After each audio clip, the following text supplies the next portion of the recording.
সপ্তম শ্রেণী অনুশীলনী 4.1 বহুপদী রাশিকে একপদী রাশি দ্বারা গুণ। এই অনুশীলনীর অঙ্ক নম্বর 9, 10, 11, 12 এবং কাজ পৃষ্ঠা নম্বর 54, কাজ 1-এ ক, খ, গ এই 7টি অঙ্ক এবং উদাহরণ রয়েছে 3টি। এই অঙ্কগুলো বহুপদী রাশিকে একপদী রাশি দ্বারা গুণ, অর্থাৎ প্রথম রাশিকে দ্বিতীয় রাশি দ্বারা গুণ। এখানে প্রথম রাশি গুণ্য এবং দ্বিতীয় রাশি গুণক। আমরা গত ক্লাসে একপদী রাশিকে একপদী রাশি দ্বারা গুণ শিখেছি। আজ আমরা শিখব অনুশীলনী 4.1 সপ্তম শ্রেণী নম্বর 11 নম্বরে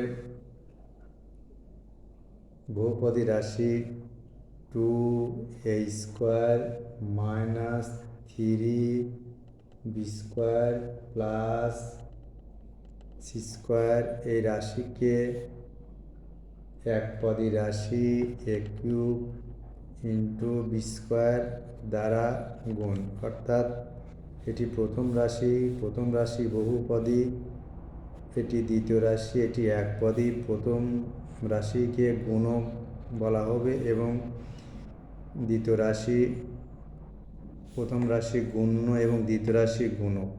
যে সংখ্যাকে বা রাশিকে গুণ করা হয় ওই সংখ্যা বা রাশিটি গুণ্য, যে সংখ্যা বা রাশি দ্বারা গুণ করা হবে সেই সংখ্যা বা রাশিটি গুণক। তাহলে আমাদের এখানে প্রথম রাশিতে আছে 3টি পদ, এর প্রত্যেকটি পদ একপদী রাশি দ্বারা গুণ। 2a² × a³ b² minus 3b² × a³ b² plus c² × a³ b²। এখানে আমাদের একটি চিহ্নের গুণ মনে রাখা দরকার, যে প্লাস মাইনাস গুণ করে মাইনাস, প্লাসে মাইনাসে মাইনাস, মাইনাস ইন্টু প্লাস গুণ করে মাইনাস, অর্থাৎ বিপরীত চিহ্নের গুণ বিপরীত চিহ্নের গুণ মাইনাস বিপরীত চিহ্নের গুণ মাইনাস, অনুরূপভাবে বিপরীত চিহ্নের ভাগ মাইনাস, একই চিহ্নের গুণ minus into minus plus, plus into plus, একই চিহ্নের গুণ করে একই চিহ্ন গুণ করে প্লাস, বিপরীত চিহ্ন গুণ করে মাইনাস, একই চিহ্ন গুণ করে plus, minus into minus plus, plus into plus plus. তো আমাদের এখানেও অনুরূপভাবে তাই ছিল, চিহ্নগুলো plus into plus, minus into plus minus, plus into plus গুণ করে প্লাস। এখন আমাদের বীজগণিতের সংখ্যাগুলো আগে গুণ করতে হবে, তারপরে বীজগণিতের প্রতীক সদৃশ্য পদে, অর্থাৎ এর সঙ্গে এর গুণন, বীর সঙ্গে বীর গুণন, সির সঙ্গে সির গুণন, কিন্তু ভিন্ন দুইটি বীজগণিতের প্রতীক হলে ভিন্নই রাশি থেকে যাবে। এখানে 2 × a² আর a³ এখন পাওয়ার একেবারে একবারে গুণ করে দেওয়া হবে।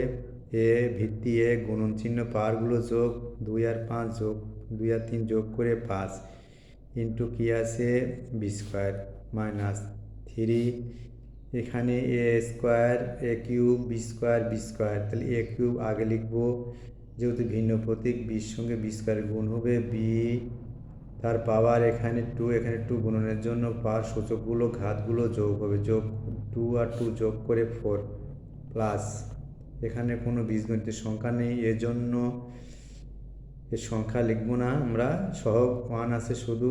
তাহলে a³ b² c² তিনটাই বীজগণিতের ভিন্ন প্রতীক, তাহলে আমাদের সাজিয়ে লিখব a³ b² c², এটি অ্যান্সার। এরকম আমরা বাকি 9, 10, 12 এবং কাজ একের স্বর্ণ পৃষ্ঠায় ক খ গ ভাষা আমরা করব, চেষ্টা করব, বারবার প্র্যাকটিস করতে হবে। এখানে একটি সূত্র যে আমরা জানি আমরা জানি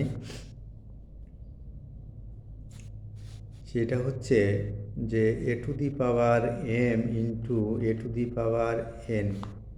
এখানে ভিত্তি গুণনের ক্ষেত্রে সূচকগুলো যোগ হবে। এখানে এম এন যে কোনো স্বাভাবিক সংখ্যা, তাহলে এ ভিত্তি যে সংখ্যাটি যতবার গুণন থাকবে, কোনো সংখ্যা যতবার গুণন থাকবে তত তার ঘাত।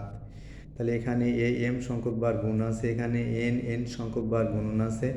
এ ভিত্তি তাহলে এই সূচকগুলো গুণনের জন্য সূচকগুলো যোগ হবে এম প্লাস এন। অনুরূপভাবে আমরা এক্সাম্পল হিসাবে দিতে পারি, সেটা হচ্ছে যে a to the power 4 into a to the power 5। তাহলে এ ভিত্তি মাঝে গুণন সূচকগুলো যোগ হবে এ টু দি পাওয়ার 4 প্লাস 5, তখন লিখব এ টু দি পাওয়ার 9। এভাবে আমরা চর্চা করব দুইটি ভিন্ন বীজগণিতের প্রতীক, যেমন কি কথাটি, যেমন এ গুণন বি, আমরা এটি লিখব এ বি, আমরা বি এ লিখতে পারি, তাতে সমস্যা নেই। কিন্তু ইংরেজি 26টা অক্ষর বীজগণিত প্রতীক হিসাবে ছোট হাতে লিখে প্রকাশ করা হয়, এই জন্য এই অক্ষরটি প্রথম বর্ণমালার প্রথম, এই জন্য এ বি ধারাবাহিকভাবে আমরা লিখব। যেমন বি ইন্টু সি, আমরা বিসি, সি বি লেখা যাবে কিন্তু না লেখাই উত্তম, বিসি লিখলেই উত্তম, ভালো। ধন্যবাদ, তোমরা এভাবে বারবার চেষ্টা করবে।